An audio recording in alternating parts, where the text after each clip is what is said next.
हिंदू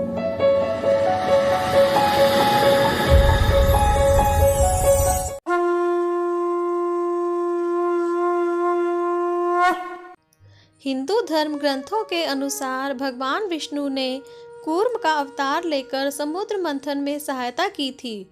भगवान विष्णु के कूर्म अवतार को कच्छप अवतार भी कहते हैं।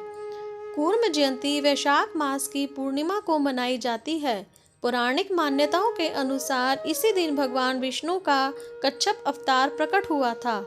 साथ ही समुद्र मंथन के वक्त अपनी पीठ पर मंदार पर्वत को उठाकर रखा था। इनकी कथा इस प्रकार है। कूर्म अवतार को कच्छप अवतार भी कहते हैं। कूर्म के अवतार में भगवान विष्णु ने क्षीर सागर के समुद्र मंथन के समय मंदार पर्वत को अपने कवच पर संभाला था। इस प्रकार भगवान विष्णु मंदार पर्वत और वासुकी नामक सर्प की सहायता से देवों एवं असुरों ने समुद्र मंथन करके 14 रत्नों की प्राप्ति की। इस समय भगवान विष्णु ने मोहिनी रूप भी धारण किया था। देवराज इंद्र के शौर्य को देखकर ऋषि दुर्वासा ने उन्हें परिजात पुष्प की माला भेंट की, परंतु इंद्र ने इसे ग्रहण ना करते हुए ऐरावत को पहना दिया और ऐरावत ने उसे भूमि पर फेंक दिया। ऋषि दुर्वासा ने इससे क्रोधित होकर देवताओं को श्राप दे दिया।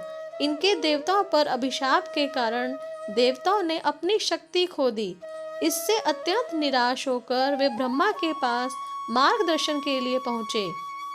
उन्होंने देवताओं को भगवान विष्णु से संपर्क करने को कहा। विष्णु जी ने उन्हें यह सलाह दी कि वे क्षीर समुद्र का मंथन करें, जिससे अमृत प्राप्त होगा। इस अमृत को पीने से देवों की शक्ति वापस आ जाएगी और वे सदा के लिए अमर हो जाएंगे। इस विशाल कार्य को मंदार पर्वत और वासुकी सांपों के राजा के सहारे से ही किया जा सकता था, जहां पर्वत को मथनी का डंडा और वासुकी को रस्सी के समान उपयोग किया गया। इस कार्य के लिए असुरों का भी सहारा आवश्यक था और इसके कारण सभी देवता आतंकित हो गए।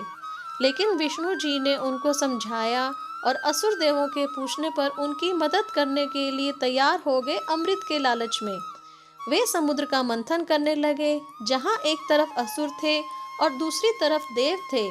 लेकिन इस मंथन करने से एक घातक जहर निकलने लगा, जिससे घुटन होने लगी और सारी दुनिया पर खतरा आ गया। लेकिन भगवान महादेव बचाव के लिए आए और उस जहर का सेवन किया और अपने कंठ में उसे बरकरार रखा, जिससे उनका नाम नीलकंठ पड़ा।